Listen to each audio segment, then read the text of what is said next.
आमानकर एकमात्र उद्धारकर्ता प्रभु श्रीकृष्णकर मधुमेह नाम आपण समस्त नमस्कार। कैंप विषय केवल गोटे कथा कहबी जे कैंपर शेष दिन में आमानकर 60टा पिला प्रभु निमंते बचापी से निष्पत्ति नेले निष्पत्तिर प्रार्थना कले से प्रभु नाम गौरव हालेलुया कहवा कि हालेलुया प्रेज द लॉर्ड। प्रभु निश्चय से जीवन में कार्य कर प्रभुंकर वाक्य ही हृदय को मन को परिवर्तन करिवो, अभ्यास को परिवर्तन करिवो, पापी मनुष्य को जीशुंक परि जीशुमय जीवन करिवो।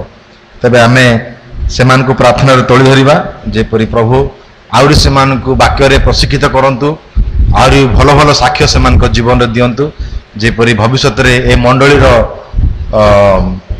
दायित्व सेमाने नेबे, मंडली को आउरी आत्मिक भाव रे आगु को नहीं पारिबे। आज ध्यान निमंते जो शास्त्रांश पाठ करागला ता आपण माने जानती। प्रकाशित वाक्य तार 3 अध्याय 1 पद, प्रकाशित वाक्य 3 अध्याय 1 पद। आ स्थान रे प्रकार लिखा जाए, सारदी मंडली दूत निकट को लेख जे ईश्वर सप्तात्मा और सप्त नक्षत्र धारण करती से यह कहती, आंधे तुम्हार कर्म जानू, तुम्हें नाम जीवित मात्र प्रकृत रे मृत। आज प्रसंग मुख्यतः आमानकर शेष वाक्य को नहीं आधारित, तुम्हें नाम जीवित मात्र प्रकृत रे मृत। आमानकर भारत आमानकर देश, ये देश को सुसमाचार प्राय 2000 वर्ष पूर्वे पहुंचला। तथापि आम देशर ख्रिस्टियन मानकर संख्या खूब कम, कहवा गले 3.5, जदि आम टिके बढ़े चढ़े कहवा 3.5 4 हो पारे। किंतु जेते वर्ष धरी सुसमाचार आम देश में पहुंची, ख्रिस्टियन मानकर संख्या अति कम, वेरी डिस्करेजिंग। प्रभु को महानाम धन्य हो, जदियो ख्रिस्टियन मानकर संख्या खूब कम, तथापि आम देश अनेक ख्रिस्टीय संस्था मान कार्य करुछि। आम देश में प्रभु अनेक प्रचारक मान को, इवांजेलिस्ट मान को, पास्टर मान को, विश्वासी मान को से व्यवहार करुछंती सुसमाचार प्रचार करने निमंते, सुसमाचार वितरण करने निमंते। प्रभु को महानाम धन्य हो जे प्रत्येक दिन नुआ नुआ मंडली गठन होछि। किंतु आश्चर्यर विषय, जदि अनेक नुआ नुआ मंडली गठन होछि, तथापि खूब कम मंडली आज से माने सर्वाइव करि पारुछंती बा कंटिन्यू रखिछंती। अनेक मंडली अछि, अनेक मंडली आउ तार स्थिति नहीं, अवस्था नहीं, तार ठिकाना नहीं। अनेक मंडली मृतप्राय होइछंती, अनेक मंडली आउ जीवित नाहंती, सजीव नाहंती, सतेज नाहंती। जीशु जेतेबेले जोहन को कहउचंती दर्शन माध्यम रे, जोहन तुम्हें सारदी मंडली पास्टर निकट को ए पत्र लेख, आउ से मंडली को तुम्हें कह, हे मंडली विश्वासी भाई भणी माने, तुम्हें नाम रे केवल जीवित किंतु प्रकृत रे मृत। ये जो वाक्य, ये जो संवाद सारदी मंडल को दिगला, आपको आम 2 प्रकार भाव में बुझीपर। मंडली मृत कहले कौन बुझू,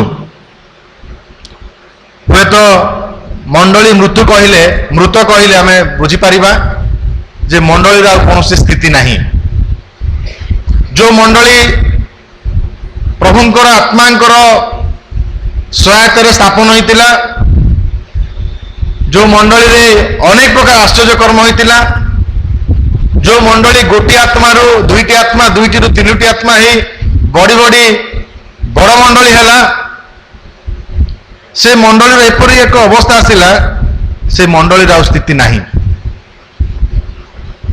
ठीक ना नहीं? हुए तो से भी पारे। द्वितीय हुए तो मृत्यु सारदी मंडली को परमेश्वर कहले जे तुमने मृत, हुए तो आम या आत्मिक भाव में बुझीपर जे आमने सक्रिय हेले मध्य देखापी जीवित थे बाहर को देखापी सुंदर देखागले मंडली स्थापित होते आत्मिक भाव हुए तो मंडली मृत हो पारे। ए प्रकार अनेक मंडली अच्छी। बिल्डिंग हुए तो सुंदर भाव थी चक चक चक करुव, कोटी कोटी टंका दे मंडली गृह निर्माण करथिबे, किंतु मंडली रे कौन नथिबो आत्मांकर कार्य शून्य। मंडली लोक माने आत्मिक भाव में मृत प्राय, से माने सतेज नुहंती, सक्रिय नुहंती, से उद्योग नहीं। फल मंडली सता पता मिलू नहीं। आज मुख्य प्रसंग भाव में आम देखा मंडली को कौन नष्ट करे, मंडली को कौन नष्ट करे। आज मंडली क्या नहीं, मंडली कहले विश्वासी भाई भणी मान को बुझाए। तेबे एक स्थानीय मंडली आम पर एक मंडली आज अनेक जगह आरंभ होता, किंतु से मंडली से स्थान में नहीं। तार कारण कौन? कहीं अनेक मंडली किसी समय सक्रिय होती, सतेज होती, बढ़ी चलती, किंतु समय आसी जाए से मंडलीर सत्ता मिले नहीं। आज मुझे आपण मान सम्मुख में तीनोटी कारण उपस्थापन करने मनस्थ कर। तीनोटी कारण फल मंडलीर सत्ता पता मिल न था, अर्थात मंडली मृतप्राय हो जाए।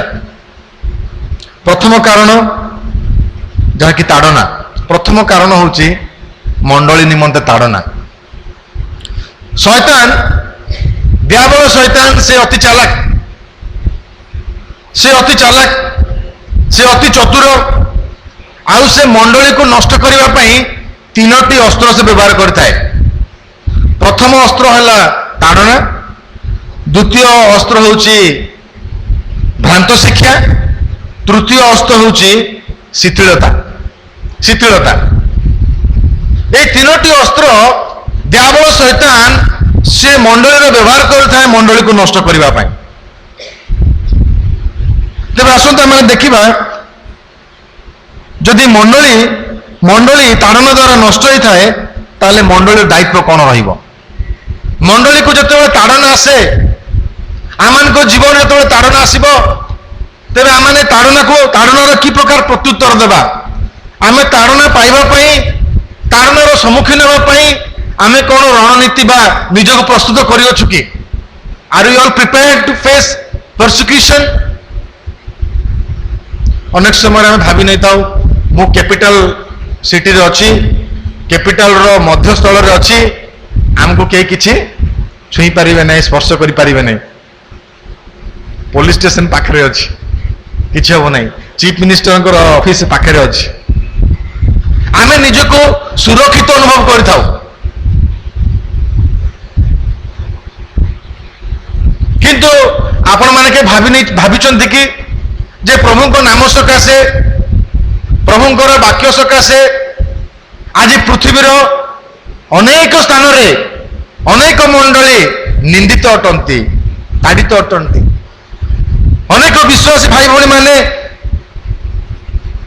सेमानकर सबकिछि से हरैचंती, एपरिक निजर प्रियजन मान हरैचंती, निजर जीवन मध्य से माने ଦାନ କରିଅଛନ୍ତି। ଯୀଶୁ ଏ ଜଗତ ଛାଡ଼ିବା ସମୟରେ ସେ ଶିଷ୍ୟମାନଙ୍କୁ କହିଲେ, ଦେଖ ତୁମମାନଙ୍କ ନିମନ୍ତେ କ'ଣ ଅଛି? କ୍ଲେଶ ଅଛି। ମୋ ନାମ ସକାଶେ ତୁମମାନେ ନିନ୍ଦିତ ହବ, ତାଡ଼ିତ ହବ, ତୁମମାନଙ୍କୁ ଅତ୍ୟାଚାର ସହିବାକୁ ପଡ଼ିବ, କିନ୍ତୁ ତୁମେ ପ୍ରାର୍ଥନା କର ଆଉ ସେମାନଙ୍କ ପାଇଁ ଆଶୀର୍ବାଦ କର, ଆଶୀର୍ବାଦ ପ୍ରାର୍ଥନା କର। ଏହି ଶିକ୍ଷା ପ୍ରଭୁ ଯୀଶୁ ଖ୍ରୀଷ୍ଟ ତାଙ୍କର ଶିଷ୍ୟମାନଙ୍କୁ ଦେଇଥିଲେ। ପ୍ରକାଶିତ ବାକ୍ୟରେ 7ଟି ମଣ୍ଡଳୀ ବିଷୟରେ ଲେଖାଯାଇଛି। ଆଉ ସେ 7ଟି ମଣ୍ଡଳୀରୁ ଗୋଟିଏ ମଣ୍ଡଳୀରେ ପ୍ରବଳ ତାଡ଼ନା ଆସିଥିଲା, ଭୟଙ୍କର ଭାବରେ ତାଡ଼ନା ଆସିଥିଲା। ଆଉ ସେ ମଣ୍ଡଳୀ ହେଉଛି ସ୍ୱର୍ଣ୍ଣ ମଣ୍ଡଳୀ, ଯାହାକି ପ୍ରକାଶିତ ବାକ୍ୟ ତାର 2 ଅଧ୍ୟାୟ 9 ଏବଂ 10 ପଦରେ ଲେଖାଯାଏ। ସ୍ୱର୍ଣ୍ଣ ମଣ୍ଡଳୀର ଦୂତ ନିକଟକୁ ଲେଖାଗଲା। ଜହନ କହୁଛନ୍ତି ସ୍ୱର୍ଣ୍ଣ ମଣ୍ଡଳୀର ବିଶ୍ୱାସୀ ଭାଇ ଭଉଣୀ ମାନଙ୍କୁ ଯେ ପରମେଶ୍ୱର ପ୍ରଭୁ ଯୀଶୁ ଏହି କଥା କହନ୍ତି, ଆମ୍ଭେ ତୁମର କ୍ଲେଶ ଓ ଦୀନତା ଜାଣୁ। ଏହି ମଣ୍ଡଳୀର ବିଶ୍ୱାସୀ ଭାଇ ଭଉଣୀ ମାନେ ସେମାନେ କ୍ଲେଶ ମଧ୍ୟ ଦେଇ ଯାଉଥିଲେ, ସେମାନେ ଯନ୍ତ୍ରଣା ମଧ୍ୟ ଦେଇ ଯାଉଥିଲେ, ସେମାନେ ତାଡ଼ନା ମଧ୍ୟ ଦେଇ ଯାଉଥିଲେ। କୋଉମାନେ ସେମାନଙ୍କୁ ତାଡ଼ନା କରୁଥିଲେ? ଯେଉଁମାନେ ଆପଣମାନଙ୍କୁ ଜିହୁଦୀ ବୋଲି କହନ୍ତି, ସେମାନେ ମଧ୍ୟ ମନୋନୀତ ଲୋକ ବୋଲି କୁହନ୍ତି, କିନ୍ତୁ ଯେଉଁମାନେ ଯୀଶୁଙ୍କୁ ଗ୍ରହଣ କରିଛନ୍ତି ସେମାନଙ୍କୁ ସେମାନେ ତାଡ଼ନା କରନ୍ତି। ଆଉ କୋଉମାନେ ତାଡ଼ନା କରନ୍ତି? ଶୈତାନର ଦଳ, ଯେଉଁମାନେ ସୁସମାଚାର ବିରୋଧୀ, ଯେଉଁମାନେ ପ୍ରଭୁ ଯୀଶୁ ଖ୍ରୀଷ୍ଟଙ୍କର ବିରୋଧୀ, ଯେଉଁମାନେ ସତ୍ୟର ବିରୋଧୀ, ସେ ଲୋକମାନେ ନିଜ ଲୋକମାନେ, ନିଜର ପରିବାର ଲୋକମାନେ, ଯେଉଁମାନେ ସତ୍ୟର ବିରୋଧ କରନ୍ତି, ଯେଉଁମାନେ ସୁସମାଚାରର ବିରୋଧୀ କରନ୍ତି, ଆଉ ସେମାନେ କ'ଣ କରନ୍ତି ନା ବିଶ୍ୱାସ ଜୀବନରେ ମଣ୍ଡଳୀରେ ନିନ୍ଦା ତାଡ଼ନା ଆଣିଥାନ୍ତି। ଆଉ ସେ କହିଲେ, ବର୍ତ୍ତମାନ ତୁମେ ଯୋଉ ତାଡ଼ନା ଯନ୍ତ୍ରଣା ସହ୍ୟ କରୁଅଛ, ତାଠାରୁ ଅଧିକ ପରିମାଣରେ ତୁମମାନଙ୍କ ନିମନ୍ତେ ତାଡ଼ନା ଆସିବ। ଆଉ ସେଥିପାଇଁ ତୁମେ ଭୟ କର ନାହିଁ। ଯେଉଁ ସବୁ ଦୁଃଖ ଭୋଗ କରିବାକୁ ଯାଉଅଛ ସେଇ ସବୁ ନିମନ୍ତେ ଭୟ କର ନାହିଁ। ଦେଖ, ତୁମମାନଙ୍କ ପରୀକ୍ଷା ନିମନ୍ତେ ଶୈତାନ ତୁମମାନଙ୍କ ମଧ୍ୟରୁ କାହାରିକୁ କାରାଗାରରେ ନିକ୍ଷେପ କରିବ।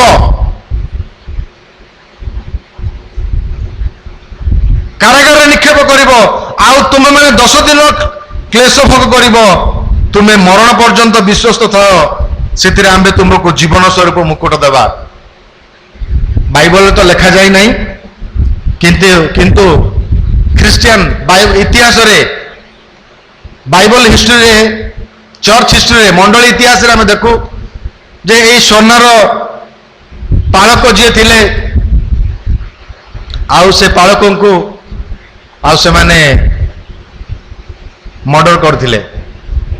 ମଣ୍ଡଳୀର ପାଳକ ଯୀଶୁଙ୍କ ନିମନ୍ତେ ସେ ତାଡ଼ନା ସହିଥିଲେ, ଆଉ ଯୀଶୁଙ୍କ ନିମନ୍ତେ ସେ ଶହୀଦ ହେଇଥିଲେ। ଏଥିରେ ଆପଣମାନେ ଜାଣିପାରିବେ ଯେ ଏହି ମଣ୍ଡଳୀରେ କେତେ ମାତ୍ରାରେ ତାଡ଼ନା ଥିଲା। ଅନେକ ବିଶ୍ୱାସୀ ଭାଇ ଭଉଣୀ ମାନଙ୍କୁ ସେଦିନ ସେମାନେ ହରାଇଥିଲେ, ଏପରିକି ନିଜର ପାଳକଙ୍କୁ ମଧ୍ୟ ସେମାନେ ହରାଇଥିଲେ। କେବଳ ସ୍ୱର୍ଣ୍ଣ ମଣ୍ଡଳୀ ନୁହେଁ, ସେ ପ୍ରକାର ଅନେକ ମଣ୍ଡଳୀ ବିଭିନ୍ନ ପ୍ରକାର ତାଡ଼ନା ମଧ୍ୟ ଦେଇ ଯିବାକୁ ପଡ଼ିଥିଲା। ଆଉ ତାଡ଼ନା ଖ୍ରୀଷ୍ଟିଆନ ମାନଙ୍କ ପାଇଁ ଏହା ଏକ ସ୍ୱାଭାବିକ ବିଷୟ। ଖ୍ରୀଷ୍ଟିଆନ ମାନଙ୍କ ଜୀବନର ଏକ ବିଶେଷ ଅଙ୍ଗ। ତାଡ଼ନା ସେମାନଙ୍କ ଜୀବନର ଏକ ବିଶେଷ ଅଙ୍ଗ, ଏହାମାନଙ୍କୁ ଜାଣି ରଖିବା ଉଚିତ। ଅନେକ ସମୟରେ ଆମେ ଏପରି ପ୍ରାର୍ଥନା କରିଥାଉ ଯେପରି ଆମ ଜୀବନରେ କେବେ ତାଡ଼ନା ନ ଆସୁ। ପ୍ରଭୁ ଆମକୁ ତାଡ଼ନା ମଧ୍ୟ ଦେଇ ନିଅ ନାହିଁ, ଆଉ ସେ ନାଇଜେରିଆର ଲୋକମାନଙ୍କୁ ନିଅ, ଆଉ କୋଉ କଣ୍ଟ୍ରି ଲୋକମାନଙ୍କୁ ତାଡ଼ନା ମଧ୍ୟ ଦେଇ ନିଅ, ଆମକୁ କିଛି ନାହିଁ। କିନ୍ତୁ ପରମେଶ୍ୱର ଆମକୁ କେବେ କହିନାହାନ୍ତି ଯେ ତୁମ ଜୀବନରେ ଯେପରି ତାଡ଼ନା ନ ଆସୁ ଏଥିପାଇଁ ପ୍ରାର୍ଥନା କର, କେବେ ସେ କହିନାହାନ୍ତି। କିନ୍ତୁ ସେଇ କଥା କହିଲେ ତୁମମାନେ ପ୍ରାର୍ଥନା କର ଯେପରି ପ୍ରଭୁ ତୁମମାନଙ୍କୁ ତାଡ଼ନା ମଧ୍ୟ ଦେଇ ଯିବା ପାଇଁ ଅନୁଗ୍ରହ ପ୍ରଦାନ କରିବେ। We need to seek the grace of God to go through persecution. ଆଜି ଆମେ ଭଲ ଅବସ୍ଥାରେ ଅଛୁ, ସୁରକ୍ଷିତ ଅବସ୍ଥାରେ ଅଛୁ, जदि भविष्य में एक प्रकार एक सिचुएशन आसीबो आमान को मंडली को हुए तो तारणा मध्य दे जीवा को हबो तमे रविवार दिन आ गिरजा करि परिबो नहीं जे गिरजा को आसीबो से मरिबो केतले कोन करिवे गोटे वीडियो मु देखुतिली को माने खांटी क्रिश्चियन आ को माने डुप्लिकेट क्रिश्चियन से माने टेस्ट करले आपण माने हुए तो देखिथिबे से वीडियोटा मंडली रे बालक प्रचार करुचंती से समय रे किछि दुर्बृत्त माने क्रिश्चियन लोक माने दुर्बृत्त मानकर वेशभूषा हाँ मुखा पिंधि से माने जेतेबेले गिरजा रे पहुंचंती आ विश्वासी माने जेतेबेले देखुचंती मानको संगे संगे से माने प्रचार सुनिया बंद करी चर्च रो दौड़ी पड़ो भयभीत आ जो माने वाक्य रे मजी आइचंती से माने अछंती आम जीवन रे जदि से प्रकार परिस्थिति आसे ताले आपण माने किपरि सम्मुखीन हेबे आपण मानकर प्रत्युत्तर कोन रहइबो मोर प्रत्युत्तर कोन रहइबो आसु आमे निजको प्रस्तुत करिबा से दिन पई निजको प्रस्तुत करिबा जेपरि से दिन रे प्रभु आम पई लज्जित हेबे नै किबा आमे प्रभु को पई केबे लज्जित हेबा नाही मंडली रो दायित्व कोन तारण जते बेला आसे मंडली ताड़ना को किपरि भाव में नेबा उचित मंडली ताड़ना को सकारात्मक भाव में नेबा उचित कारण मंडली रे जेते ताड़ना आसीबो आत्मिक जीवन रे हमें सेते बलिष्ठ हवा मन रखि तांतो आज जदि प्रार्थना मीटिंग रे लोक अभाव अछि लोक संख्या कम अछि यार गोटे कारण अछि we don't have any problem ताड़ना नहीं ताड़ना टिके हेतिले हमको प्रभु मने पड़ी थांते प्रार्थना करिया पय आउ टिके इच्छा आइ थांता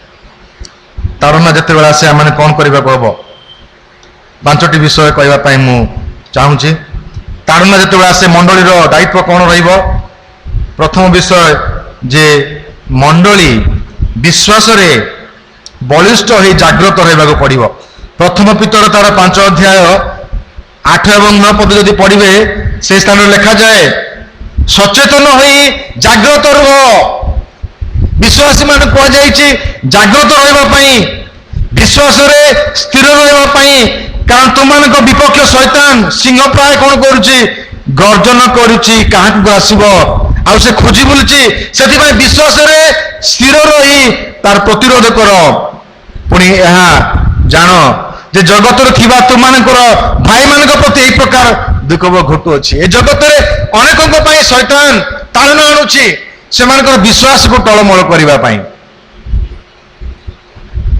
से निमंते आम को जागृत रहा पड़ो विश्वास रे स्थिर रहा पड़ो जेपरी ताड़नार सम्मुखीन आम ईश्वर इच्छा अनुजाई कर ताड़ना से आम कौन करवा केवल जागृत रहा सचेतन रहा ताहा नुहे ताड़ना आम जीवन में एक अभूत विषय नुहे अनेक भावती ख्रीस्टान है से जीवन में किसी दुख कष्ट रोग संकट आसब नहीं किसी आसब नहीं केवल भल ही भल हम से जीवन अभाव अनटन आसब नहीं कौन से ताड़ना आसब नहीं विपद आसब नहीं प्रथम पितर तार 4 अध्याय 12 और 13 पद लिखा जाए हे प्रिय माने तुम परीक्षा निमंते जो दुख भोग रूप अग्नि उपस्थित होउछि ता अभूत घटना बोली मन करी आश्चर्य गान कर नहीं आमने केबेले आश्चर्य ज्ञान करवा नहीं यह आम एक अभूत विषय बोली भाविबा नहीं यह आम अस्वाभाविक बोली भाविबा नहीं बरं यह आमानकर जीवनर आमानकर विश्वासर एक विशेष अंग बोली भावी नेबा जानी रखिबा नितांत आवश्यक आज के आम प्रस्तुत अच्छु जिते ताड़ना आम जीवन को आसे आम कौन करवा उचित सचेतन रहा आमने आश्चर्य हवा नहीं तृतीय लिखा जाए जे आम ईश्वर निकट निजर जीवन को समर्पण करवा से प्रथम पितर तार 4 अध्याय 19 पदर जदि आपण मैंने देखिए आउ लिखा जाए अतएव जो मैंने ईश्वर इच्छा मते दुख भोग करती से मैंने विश्वस्त सृष्टिकर्ता हस्त में आपण आपण आत्मा कौन कर समर्पण करी सत्कार्य निविष्ट रुह निज निज को समर्पण करने को हम प्रभु तुम्हें विश्वस्त परमेश्वर तुम्हें सत्य परमेश्वर तुम्हें जीवित परमेश्वर तुम्हें महान परमेश्वर आ मोर मन प्राण शरीर को तुम निकट समर्पण करुअछि जदि तार ना मो जीवन तुम्हें रखिच मो जीवन तार रहू मो जीवन जदि क्लेश तुम्हें रखिच ता मो जीवन रहू एक समर्पण आत्मा आमान को जीवन रे परमेश्वर आशा करती गत काली जने भाई से साक्ष्य दौले जीवन रे किमती हठात ताड़ना आसिला प्रभु नाम सकाशे सुसमाचार सकाशे आउ से कहते आउ जो निगला पुलिस स्टेशन को आउ जो माने ख्रिस्टियान बोली आक्षेप कर कारागार निक्षिप्त करने चेष्टा करते दोषारोप करते से समय अनेक मारिबा पाई चेष्टा करते से समय से भाई कहते से समय मु आखि बंद करी निजको समर्पण कली मु फील कली जे प्रभु मो सहित अछंती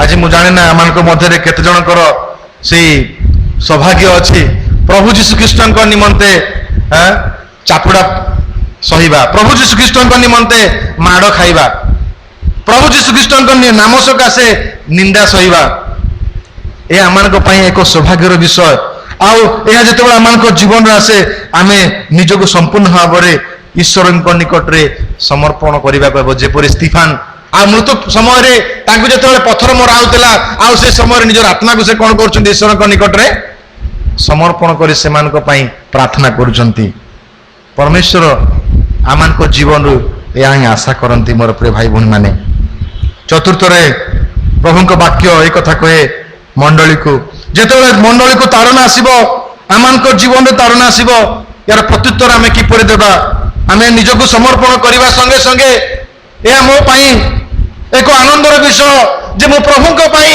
किछि करि पारुछि जो परमेश्वर मोर मते उद्धार करि माने मते कालवे क्रूस ऊपर आपनार जीवन देले जो परमेश्वर तांकर जो प्रभु जीशु ख्रीष्ट तांकर पवित्र रक्त को ढाली देले तांकर शरीर केते रक्त बहुथिला मांस पुला पुला खसी जाउथिला आमे कौन करें आमे कि ताड़ना सही पारिबा नहीं आमे कि जीवन दे पारिबा नहीं वाक्य लिखा जाए तुमान को जीवन जो ताड़ना आसे दुख क्लेश आसे से समय रे तुम्हें कौन कर आनंदर सहित ताहा ग्रहण कर बोल लिखा जाए आनंदर सहित ता ग्रहण कर आ प्रेरित मान जीवन रे आमे ताहा ही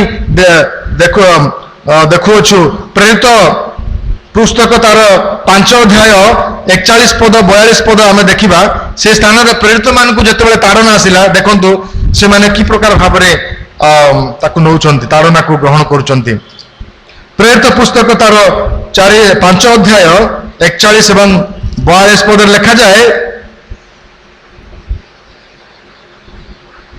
से माने जे से नाम सकाशे अपमान भोगिबा को योग्य बोली गणित होते से निमंते से माने आनंद करू करू महासभा बाहरी गले जिते माड़ पड़ुचे प्रभु नाम सकाशे से समय से माने आनंद करी करी घर को जाउछंती आनंद करी करी जाउछंती प्रिय माने प्रभुंकर वाक्य आमान को ये शिक्षा दिए आमे से एवरी पुस्तक तार 11 अध्याय मोर देखा प्रभु नाम सकाशे कि प्रकार ताड़ना आसब देखु ए स्थान में प्रभु लोक मैंने कि ताड़ना सहाय कर एवरी पुस्तक तार 11 अध्याय 36 पद देखु लिखा जाए विद्रूप आम को विद्रूप सहवाक हम आम को कोरोनार प्रहार सहवाक हम आम को बंदी होगा हम कारागार कारावास द्वारा परीक्षित होगा हम कई हवा प्रस्तराघात हम कई हवा निर्यातित हम कई करत द्वारा द्विखंडित हम पुणी कई हवा खड्ग द्वारा निहित हम ଏଇଟା ପାଷ୍ଟ ଟେନ୍ସରେ କୁହାଯାଉଛି। କେହି ମେଷ ଓ ଛାଗଳର ଚର୍ମରେ ଆଚ୍ଛାଦିତ ଅଭାବଗ୍ରସ୍ତ କ୍ଲିଷ୍ଟ ଓ ନିଗ୍ରହ ପ୍ରାପ୍ତ ହୋଇ ପ୍ରାନ୍ତର ପର୍ବତ ଗୁହା ପୁଣି ପୃଥିବୀର ଗହର ଭ୍ରମଣ କଲେ। ଜଗତ ସେମାନଙ୍କର ଯୋଗ୍ୟ ନଥିଲା। ହେଉଛି ପ୍ରଭୁଙ୍କର ଲୋକମାନଙ୍କର ସାକ୍ଷ୍ୟ।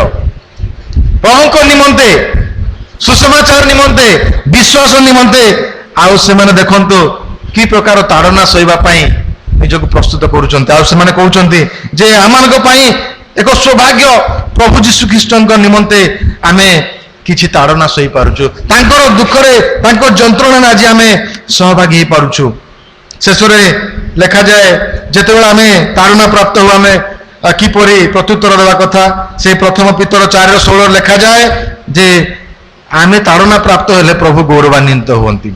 ଯେତେବେଳେ ଆମେ ତାଡ଼ନାକୁ ଭୟ କରୁ, ତାଡ଼ନାରୁ ପଳାୟନ କରିବା ପାଇଁ ଚେଷ୍ଟା କରିଥାଉ, ସେ ସମୟରେ ଈଶ୍ୱର କେବେ ଗୌରବାନ୍ୱିତ ହୁଅନ୍ତି ନାହିଁ, ବରଂ ଶୈତାନ ସେ ଗୌରବାନ୍ୱିତ ହୁଏ। ପ୍ରଥମ ପିତର ତାର 4:16 ଦେଖନ୍ତୁ, କିନ୍ତୁ କେହି ଯଦି ଖ୍ରୀଷ୍ଟିଆନ ହେବାର ଦଣ୍ଡ ଭୋଗ କରେ ତାହେଲେ ସେ ଲଜ୍ଜାବୋଧ ନ କରୁ, ବରଂ ଏଇ ନାମ ହେତୁରୁ ଈଶ୍ୱରଙ୍କ ମହିମା କୀର୍ତ୍ତନ କରୁ। ମହିମା ଈଶ୍ୱରଙ୍କର ମହିମା ହବ। ଆମେ ତାଙ୍କ ନାମରେ ଯେତେବେଳେ ପ୍ରହାର ସହାୟ କରିବା, ପ୍ରସ୍ତର ସହାୟ କରିବା, ମାଡ଼ ସହାୟ କରିବା, ଆମ ମଧ୍ୟରେ ହୁଏତ କେହି ଥିବେ ପ୍ରଭୁଙ୍କ ନାମ ସକାଶେ କାରାଗାରରେ ନିକ୍ଷିପ୍ତ ହୋଇଥିବେ, ଆଉ କେହି ଟ୍ରାଏଲ ଫେସ୍ କରିଥିବେ, ଆଉ କାହା ନାମରେ ଏଫଆଇଆର ହେଇଥିବ, ମୁଁ ଜାଣେ ନା। କିନ୍ତୁ ପରମେଶ୍ୱରଙ୍କର ବାକ୍ୟ ଏ କଥା କହେ ଯେ ଯଦି ଆମମାନଙ୍କ ଜୀବନରେ, ଯଦି ମଣ୍ଡଳୀଙ୍କ ଜୀବନରେ ଏହି ପ୍ରକାର ପରିସ୍ଥିତି ଆସେ ତାହେଲେ ତାଡ଼ନାକୁ କିପରି ଭାବରେ ଆମମାନେ ସମ୍ମୁଖୀନ କରିବାକୁ ହବ। ପ୍ରଭୁଙ୍କ ବାକ୍ୟ ସ୍ପଷ୍ଟ ଭାବରେ ଆମମାନଙ୍କୁ ପ୍ରକାଶ କରେ। ଆଉ ଯୋଉ ମଣ୍ଡଳୀ ତାଡ଼ନାକୁ ଭୟ କରେ ସେ ମଣ୍ଡଳୀ ନଷ୍ଟ ହେଇଯାଇଥାଏ। ଯୋଉ ମଣ୍ଡଳୀ ତାଡ଼ନାକୁ ଭୟ କରି ଛିନ୍ନ ଭିନ୍ନ ହେଇଯାଏ ସେ ମଣ୍ଡଳୀ ଈଶ୍ୱରଙ୍କ ନିମନ୍ତେ କେବେ ଠିଆ ହେଇପାରିବ ନାହିଁ। ଆମେ ବିଶ୍ୱାସ ସକାଶେ ଭୀରୁ ହେବା ନାହିଁ, ଆମେ ପଳାତକ ହେବା ନାହିଁ, ଆମେ ପ୍ରଭୁଙ୍କ ପାଇଁ ଠିଆ ହେବା, ଆମେ ପ୍ରଭୁଙ୍କ ରାଜ୍ୟ ପାଇଁ ଠିଆ ହେବା, ସତ୍ୟତା ପାଇଁ ଠିଆ ହେବା। ପ୍ରଭୁ ତାହିଁ ଆମମାନଙ୍କ ଜୀବନରୁ ଆଶା କରନ୍ତି, ଆଉ ସେଇ ଶିକ୍ଷା ଆମମାନଙ୍କୁ ସେ ଦେଇଛନ୍ତି। ତେବେ ମଣ୍ଡଳୀ ଆଜି ଯଦି ଜୀବିତ ରହିବା ପାଇଁ ଚାହେଁ, ମଣ୍ଡଳୀ ଯଦି ଆଜି ସକ୍ରିୟ ରହିବା ପାଇଁ ଚାହେଁ, ତାହେଲେ ଯେତେବେଳେ ତାଡ଼ନା ଆସିବ ଆମେ ଭୟଭୀତ ହେବା ନାହିଁ। ଦ୍ୱିତୀୟ ଅସ୍ତ୍ର ଶୈତାନ ବ୍ୟବହାର କରିଥାଏ ମଣ୍ଡଳୀକୁ ନଷ୍ଟ କରିବା ପାଇଁ, ତାହା ହେଲା ଭ୍ରାନ୍ତ ଶିକ୍ଷା। ଏହା ହେଉଛି ଦ୍ୱିତୀୟ ଅସ୍ତ୍ର ଯାହା ସେ ବ୍ୟବହାର କରିଥାଏ। ଆଉ ଏଫିସି ମଣ୍ଡଳୀ ବିଷୟରେ ଲେଖାଯାଏ ଯେ ଏଫିସି ମଣ୍ଡଳୀ ଏ ପ୍ରକାର ଏକ ଶିକ୍ଷିତ ମଣ୍ଡଳୀ ଥିଲେ, ଏକ ଶିକ୍ଷିତ ମଣ୍ଡଳୀ।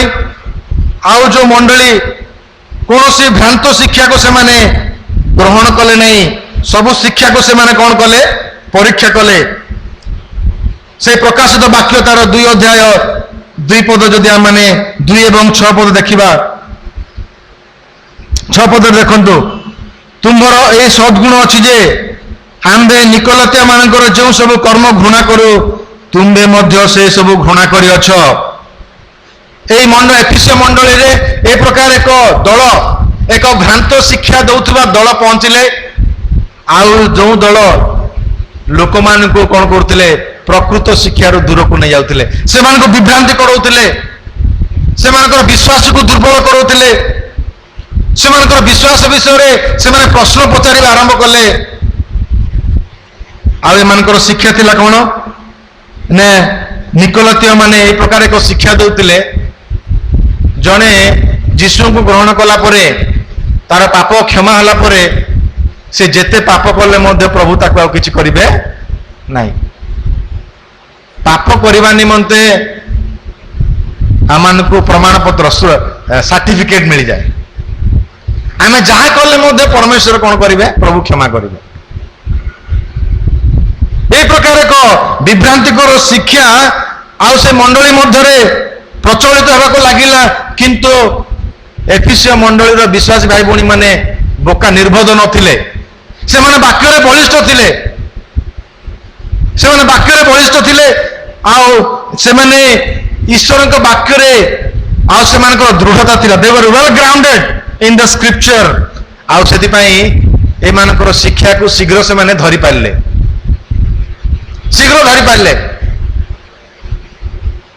ଆଉ ସେମାନଙ୍କୁ ଘୃଣା କଲେ।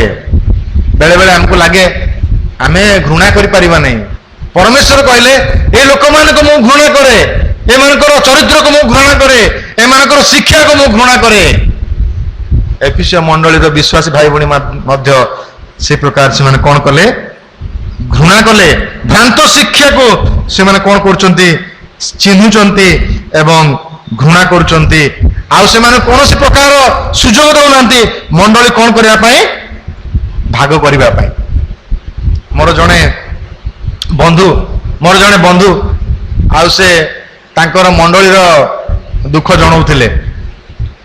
ତାଙ୍କ ବାପା କେତେ କଷ୍ଟରେ ଗୋଟେ ନୂଆ ମଣ୍ଡଳୀ ସ୍ଥାପନ କଲେ ସେ, ଆଉ ସେ ମଣ୍ଡଳୀ ସୁନ୍ଦର ଭାବରେ ବଢି ବଢି ଚାଲିଲା। ଆଉ ତାଙ୍କ ବାପାଙ୍କର ଯେତେବେଳେ ବୟସ ଆସିଲା, ଆଉ ସେ ସମୟରେ ଆଉ ସେ ମଣ୍ଡଳୀର ଦାୟିତ୍ୱ ନେଇ ପାରିଲେ ନାହିଁ। ଆଉ ସେ ସମୟରେ ଏକ ଦଳ ଆସିଲେ ସେମାନଙ୍କର ମଣ୍ଡଳୀକୁ, ଆଉ ସେମାନେ ଏତେ ସୁନ୍ଦର ଭାବରେ ବ୍ୟବହାର କଲେ ଯେ ଭାବିଲେ ଯେ ଏମାନେ ଏ ମଣ୍ଡଳୀ କଣ କରିବେ? ଠିକ ଭାବରେ ସୁଚାରୁ ରୂପେ ମଣ୍ଡଳୀର ଦାୟିତ୍ୱ ନେବେ, ପଲର ଦାୟିତ୍ୱ ନେବେ। କିନ୍ତୁ ପଲକୁ ଭ୍ରାନ୍ତ ଶିକ୍ଷା ଦେଇ ପଲକୁ ଛିନ୍ନ ଭିନ୍ନ କରିଦେଲେ। କେବଳ ବର୍ତ୍ତମାନ ଗିର୍ଜା ଗୃହ ଅଛି, କିନ୍ତୁ ସେ ପଲ କେହି ନାହାନ୍ତି। ଏକ ଭ୍ରାନ୍ତ ଶିକ୍ଷାର ପ୍ରଭାବ କେତେ ଭୟଙ୍କର, କେତେ ଭୟଙ୍କର। ଆଜି ଆମେ ଖ୍ରୀଷ୍ଟ ବିଶ୍ୱାସୀ ଭାବରେ, ମଣ୍ଡଳୀର ପାଳକ ଭାବରେ, ମଣ୍ଡଳୀର ନେତା ନେତ୍ରୀ ଭାବରେ ଆମମାନଙ୍କୁ ସତର୍କ ରହିବାକୁ ହବ, ଯେପରି ଆମେ ଭ୍ରାନ୍ତ ଶିକ୍ଷା ଏବଂ ଭ୍ରାନ୍ତ ଶିକ୍ଷକ ମାନଙ୍କ ଠାରୁ ଆମେ ନିବୃତ୍ତ ରହିବା। ଅନେକ ବିପଦ ଅଛି। ଆଜି ପ୍ରଥମ ଶତାବ୍ଦୀରେ ହେଇଥିଲା, ବର୍ତ୍ତମାନ ଆମର ଖ୍ରୀଷ୍ଟିଆନ ସମାଜରେ ହଜାର ପ୍ରକାର ଶିକ୍ଷା ଅଛି, ବିଭିନ୍ନ ପ୍ରକାର ଶିକ୍ଷା ଅଛି। ଆଜି ଆମ ଖ୍ରୀଷ୍ଟିଆନ ସମାଜରେ ବ୍ୟବସାୟ ଆରମ୍ଭ ହେଲାଣି, ବ୍ୟବସାୟ ଆରମ୍ଭ ହେଲାଣି। ତେଲ ପଇସାରେ ବିକା ହଉଛି, ପାଣି ବିକା ହଉଛି। ମା ମାନେ ଯୋଉ ସଲ୍ ବୁଡଉଛନ୍ତି ତାହା ମଧ୍ୟ ଆଶୀର୍ବାଦର ସଲ୍ ବିକା ହଉଛି। ସେଥିରେ ମଧ୍ୟ ଲୋକମାନେ ପଇସା ବା ବେନିଫିଟ ପାଉଛନ୍ତି। ଲୋକମାନଙ୍କୁ ଭୁଲ ଧାରଣା ଦେଇ, ଲୋକମାନଙ୍କୁ ଭ୍ରାନ୍ତ କରି, ପ୍ରକୃତ ଶିକ୍ଷା ନ ଦେଇ ଲୋକମାନଙ୍କୁ କଣ କରନ୍ତି? ନିଜ ଆଡକୁ ସେମାନେ ଲୋକମାନଙ୍କର ଧ୍ୟାନ ଆକର୍ଷଣ କରୁଛନ୍ତି। ଆଜି ମଣ୍ଡଳୀକୁ ସତର୍କ ରହିବାକୁ ପଡିବ, ଯେପରି ମଣ୍ଡଳୀ କୌଣସି ପ୍ରକାର ଭ୍ରାନ୍ତ ଶିକ୍ଷାକୁ ପ୍ରୋତ୍ସାହନ ନ ଦିଏ। ଆମେ କଣ କରିବା? ମଣ୍ଡଳୀର ଦାୟିତ୍ୱ କଣ? ପ୍ରଥମ ବିଷୟ ହେଲା, ପ୍ରଥମ ଦାୟିତ୍ୱ ଯେ ଆମେ ଭ୍ରାନ୍ତ ଶିକ୍ଷାରୁ ନିବୃତ୍ତ ରହିବା। ଦ୍ୱିତୀୟ ତିମୋଥୀ ତାର 4 ଅଧ୍ୟାୟ 3 ଏବଂ 4 ପଦ ଯଦି ପଢିବେ, ପାଉଲ ତିମୋଥୀ କହିଲେ, ତିମୋଥୀ ଜଣେ ପାଷ୍ଟର ଥିଲେ, ଆଉ ପାଉଲ ତିମୋଥୀ କହୁଛନ୍ତି ଯେ ତୁମେ ଏଇ ପ୍ରକାର ଏକ ସମୟରେ ଅଛ ତିମୋଥୀ, ପାଳକୀୟ କାର୍ଯ୍ୟ କରିବା ଭେରି ଡିଫିକଲ୍ଟ। ଦ୍ୱିତୀୟ ତିମୋଥୀ ତାର 4 ଅଧ୍ୟାୟ 3 ଏବଂ 4 ପଦ ସେ କହୁଛନ୍ତି, କାରଣ ସମୟ ଆସିବ ଯେତେବେଳେ ସେମାନେ ଲୋକମାନେ ହିତଜନକ ଶିକ୍ଷା ସହ୍ୟ କରିବେ ନାହିଁ। ସତ୍ୟ ଶୁଣିବା ପାଇଁ ଭଲ ଲାଗିବ ନାହିଁ, କାହିଁକି? ସତ୍ୟ ଆଘାତ କରିବ, ହୃଦୟକୁ ତରଳେଇ ଦେବ, ହୃଦୟକୁ ଆଉ ସେ କଣ କରିବ? ଖଣ୍ଡ ଖଣ୍ଡ କରିଦେବ। ହିତଜନକ ଶିକ୍ଷା ସହ୍ୟ କରିବେ ନାହିଁ, ମାତ୍ର ଶ୍ରୁତି ମଧୁର କଥାରେ ସନ୍ତୁଷ୍ଟ ହୋଇ ପଳେଇବେ। ଆଜି ପ୍ରଚାର କେମିତି ଥିଲା? ବହୁତ ବଢିଆ ଥିଲା। କଣ ଥିଲା? କଣ କହୁଥିଲେ କିନ୍ତୁ ଭଲ ଲାଗିଲା। ମୁଁ ଶୁଣିଛି ଏ ପ୍ରକାର ଅନେକ କହନ୍ତି। ମତେ ବେଳେ ବେଳେ ପାଷ୍ଟର ବାବୁ ବଢିଆ ଲାଗିଲା। ବଢିଆ ଲାଗିଲେ କୋଉ ବିଷୟ ଜଣା ପଡିବ? ଆପଣ କିଛି ବାକ୍ୟ ବୁଝି ନଥିବେ, ଭଲରେ ଶୁଣି ନଥିବେ, ଗ୍ରହଣ କରିନଥିବେ, ବାକ୍ୟ ବଢିଆ ଲାଗିଲା। ଆପଣ କହିବ କାହିଁକି ବାକ୍ୟ ଭଲ ଲାଗିଲା? ବାକ୍ୟର କୋଉ ଅଂଶଟି ଆପଣଙ୍କୁ ସ୍ପର୍ଶ କଲା? ବାକ୍ୟ ବାକ୍ୟର କୋଉ ଅଂଶଟି ଆପଣଙ୍କର ଜୀବନକୁ ପରିବର୍ତ୍ତନ କରିବା ପାଇଁ ଆହ୍ୱାନ କରୁଛି? ଆଜି ଆମେ ଶ୍ରୁତି ମଧୁର ବାକ୍ୟକୁ ପସନ୍ଦ କରୁଅଛୁ। ଅଭିଳାଷ ଅନୁସାରେ ଆପଣମାନଙ୍କ ନିମନ୍ତେ ବହୁ ସଂଖ୍ୟକ ଶିକ୍ଷକଙ୍କୁ ଆମେ ସଂଗ୍ରହ କରୁଛୁ। ଆମେ କଣ କରୁଛୁ ନା ଆମେ যে প্রকার বাক্য শুনিবা পাই চাହୁଛୁ ସେପରି ବାକ୍ୟ ଦରକାର। ଅନେକ ସମୟରେ ଆମେ ଆତ୍ମାଙ୍କର ଚାଳନାକୁ ବୁଝି ପାରିନଥାଉ। ଆତ୍ମାଙ୍କର ଚାଳନାକୁ ବୁଝିବାକୁ ହବ ଯେ ପ୍ରଭୁ ତାଙ୍କ ଅନ୍ତରରେ କି ବାକ୍ୟ ଦେବା ପାଇଁ ଚାହନ୍ତି, ଆମ ପାଇଁ କଣ ରଖିଛନ୍ତି। କିନ୍ତୁ ଆମେ ଆମ ଇଚ୍ଛା ଅନୁଯାୟୀ ଈଶ୍ୱରଙ୍କର ବାକ୍ୟ ଯେତେବେଳେ ଶୁଣିବାକୁ ଯିବା, କେବଳ କର୍ଣ୍ଣକୁ ସ୍ୱାଦ ଲାଗିବ କିନ୍ତୁ ହୃଦୟରେ କିଛି ପରିବର୍ତ୍ତନ ଆଣିବ ନାହିଁ। ଏମିତି ଆମେ ଶୁଣୁଥିବା କିନ୍ତୁ ଆମ ଜୀବନରେ କୌଣସି ପରିବର୍ତ୍ତନ ଆସିବ ନାହିଁ। ଦ୍ୱିତୀୟରେ,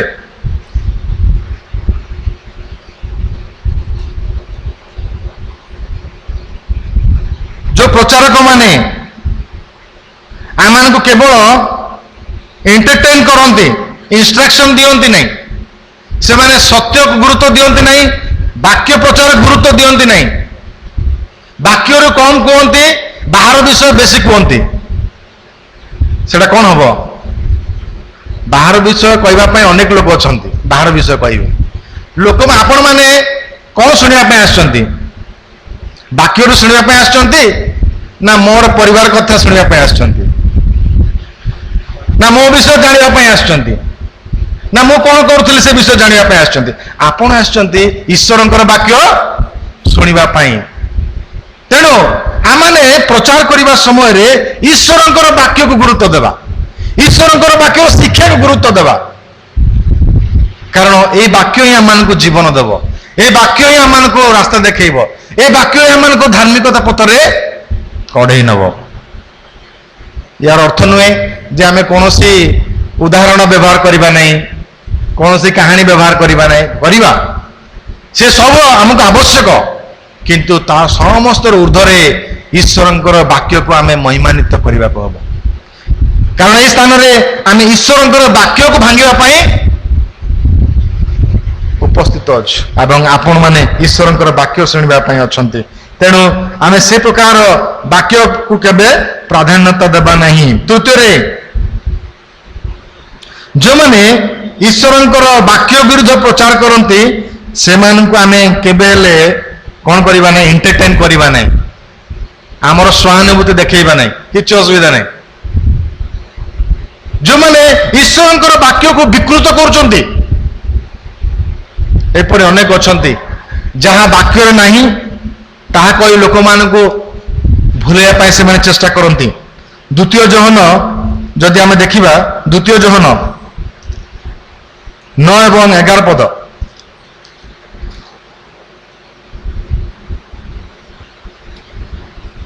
ଯେ କେହି ଖ୍ରୀଷ୍ଟଙ୍କ ଶିକ୍ଷାର ସୀମା ମଧ୍ୟରେ ନ ରହି ତାହା ଅତିକ୍ରମ କରେ ସେ ଈଶ୍ୱରଙ୍କୁ ପାଇନାହିଁ। ଯେ ଶିକ୍ଷାର ସୀମା ମଧ୍ୟରେ ରହେ ସେ ପିତା ଓ ପୁତ୍ର ଉଭୟଙ୍କୁ ପାଇଅଛି। କେହି ଯଦି ଏହି ଶିକ୍ଷା ନ ଘେନି ତୁମମାନଙ୍କ ନିକଟକୁ ଆସେ ତେବେ ତାହାକୁ ତମେ କଣ କରିବ ନାହିଁ? ଗୃହରେ ଅତିଥି ନ କର ଓ ସମ୍ବର୍ଦ୍ଧନା ଜଣାଅ ନାହିଁ। ଏ ପ୍ରକାର ପ୍ରଚାରକ ମାନଙ୍କୁ, ଶିକ୍ଷକ ମାନଙ୍କୁ ସମ୍ବର୍ଦ୍ଧନା ଜଣାଅ ନାହିଁ, ଗୃହରେ ଅତିଥି ମଧ୍ୟ କର ନାହିଁ। ଏହା ହେଉଛି ଈଶ୍ୱରଙ୍କର ବାକ୍ୟର ଶିକ୍ଷା।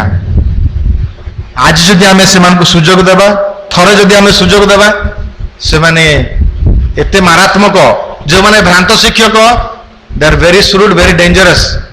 ସେମାନଙ୍କ କଥାରେ ଆପଣ, ସେମାନଙ୍କ କଥା ଏତେ ବିଶ୍ୱାସନୀୟ, ଆପଣ ମନା କରିପାରିବେ ନାହିଁ। ସେ ଯାହା କହୁଛନ୍ତି ସତ ବୋଲି ଭାବିବେ, ଏପରିକି ବାଇବଲ ମଧ୍ୟ ଭୁଲ ବୋଲି ଭାବିବେ। ଆପଣଙ୍କୁ ଏ ପ୍ରକାର ଭାବରେ କହିବେ ସେମାନେ, ଆପଣ ଭାବି ଯାଅ ମୁଁ ଜନ୍ମରୁ ଯାହା ଶୁଣୁଥିଲି ସବୁ ଭୁଲ ବୋଧେ, ଏ ପ୍ରକାର ଆପଣଙ୍କୁ ସନ୍ଦେହ ଲାଗିବ। ଶୈତାନ ମଧ୍ୟ ସେମିତି କଲା। ହବାଙ୍କ ନିକଟକୁ ଆସି କହିଲା, ଈଶ୍ୱର ଯାହା କହିଛନ୍ତି ତାହା ଭୁଲ, ମୁଁ ଯାହା କହୁଛି ତାହା ଠିକ। आज आम ईश्वर वाक्य निजक प्रशिक्षित करने को हम ये वाक्य को अध्ययन करने को हम प्योर मिल्क आम को ग्रहण करने को हम अमिश्रित दुग्ध पान करने को हम we have to have the pure word of God जो पर्यंत ईश्वर खांटी वाक्य अमिश्रित दुग्ध में पान करवा नहीं आमने प्रकृत में आम आत्मिक अभिवृद्धि हम नहीं फल आम व्यक्तिगत जीवन में परिवार रे मु जाने केतेटा परिवार अछंती स्वामी गोटे डॉक्ट्रिन फॉलो करती स्त्री आउ गोटे डॉक्ट्रिन फॉलो करती पिला माने आउ गोटे डॉक्ट्रिन फॉलो करती स्वामी गोटे मंडली को जाती स्त्री आउ गोटे मंडली को जाती पुओ माने पुओ गोटे मंडली को जीव झी आउ गोटे मंडली को जीव अछंती आम भितर अछंती किंतु परिवार समस्ते कोटि गोटे जगह को जीवा कथा सत्य एवं आत्मा रे उपासना करने को हम किंतु आम कौन करुचु आम ईश्वर वाक्यर सीमा को आम टपी आम ईश्वर को संतुष्ट करने चेष्टा करुचु जहाँकि आम मंडली भयंकर तृतीय शेष विषय मंडली को नष्ट करने शत्रु शैतान कौन अस्त्र व्यवहार करे ता हूँ जीवन रे शिथिलता से कौन करे जीवन रे शिथिलता आने शुष्कता आने निष्क्रियता आने ओ मु बहुत करदेली मु बहुत करिछि आउ परिवार आवश्यक नहीं एनाफ आम बहुत कर सारूनी आउ कौन करने को अच्छी एटा किए आने this is the strategy of Satan एफिसियो मंडली जो मंडली को प्रेरित पाउल प्रशंसा कले एक उच्च कोटिर मंडली एक आदर्श मंडली 40 वर्ष पर मंडली अवस्था सांघातिक हो गला कहीं से भाविले आम प्रभु बहुत उद्योग आम प्रभु सेवा बहुत करुचु आम बहुत प्रार्थना कलु आम बहुत दान देलु है आ दरकार नहीं वर्तमान अनेक मंडली केवल ट्रेडिशनल मंडली की अच्छी केवल गुरुवार दिन आसुंती सॉरी गुरुवार नुह केवल रविवार दिन से आसंती एनाफ सरला मंडली रे काम सरला वर्शिप पर ओवर आउ किछि नहीं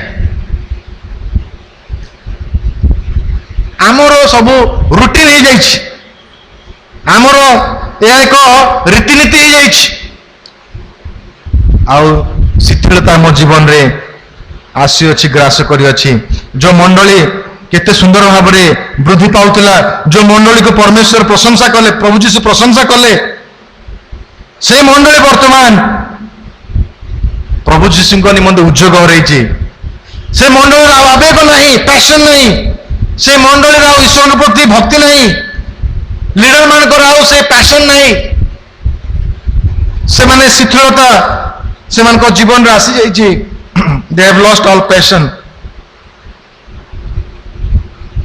आम केवल हाँ चालू ए प्रकार चालू रविवार दिन उपासना बंद न हो किंतु चालू आमर चिंताधारा ए प्रकार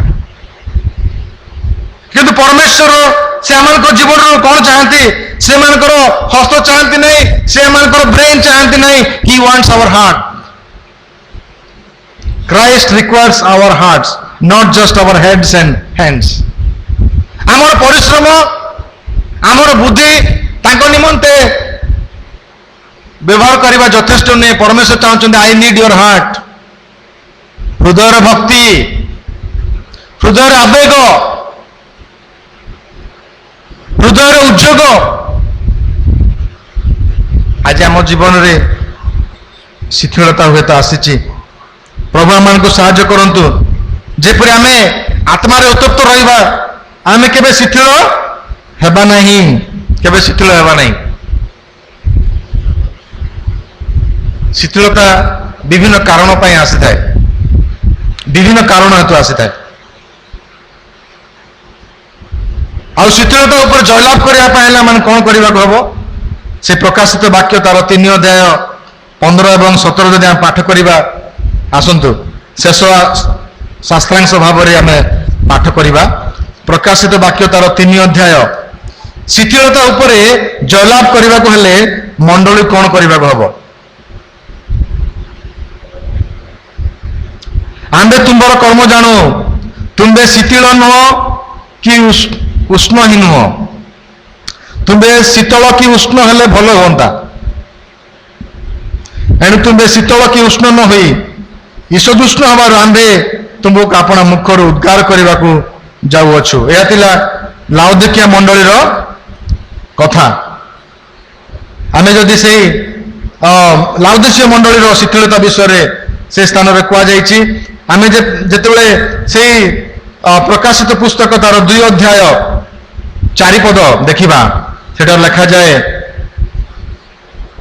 मन आद्य कर्म सब कर मन परिवर्तन कर आद्य कर्म सब कर नहिले जेबे मन परिवर्तन न कर तेबे आंभे तुम निकट को आसी तुम्बर प्रदीप स्वस्थान घुंचाइबा से 2 अध्याय 5 पद देखंतु एणु केउठारु तुमर पतन होइछि ताहा स्मरण कर आमे को क्षेत्र रे उणा पड़िएछु आज को क्षेत्र रे हमर शीतलता आसीछि ताको आमे देखिबा को पड़िबो मु जाने ना को क्षेत्र रे हम मंडली रे विभिन्न अंग अछि हम मंडली रो विभिन्न लक्ष्य अछि आज आमे को लक्ष्य रे को क्षेत्र रे आज उणा पड़िछु आज आमे ताको निरीक्षण करबा को हबो आमे चुपचाप बसी रही परिबा नाही ए प्रकार चली आसु चालू कहले हम नहीं आम किसी करने को हम पूर्वर केते सुंदर चलुला बर्तमान कहीं पार आद्य कर्म सब कर मन परिवर्तन कर तेबे जाई परमेश्वर आम जीवन रे से उष्णता आनिबे आम जीवन रे से उष्णता आनिबे आउ से शुष्कता जीव चली जीव निष्क्रियता चली जीव आम मैंने कौन हवा सक्रिय हवा आज आम व्यक्तिगत जीवन रे आज आम व्यक्तिगत जीवन रे को विषय आम जीवन रे शीतलता आनी को क्षेत्र में आम आज शीतल पड़ीचु प्रार्थना करिबारे ना बाइबल ध्यान करिबारे ना सहभागिता को आसिबारे ना दान देबारे ना साक्ष्य बहन करिबारे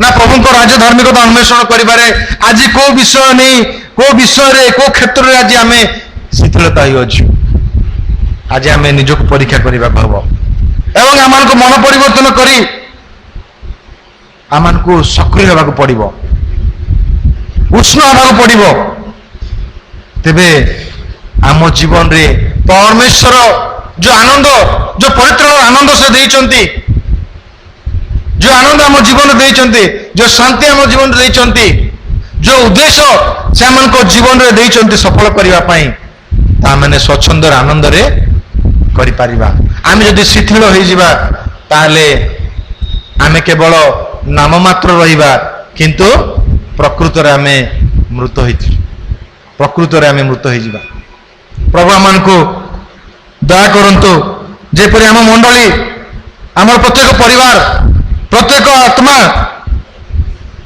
नष्ट न कौन हम सक्रिय हम सतेज जीवित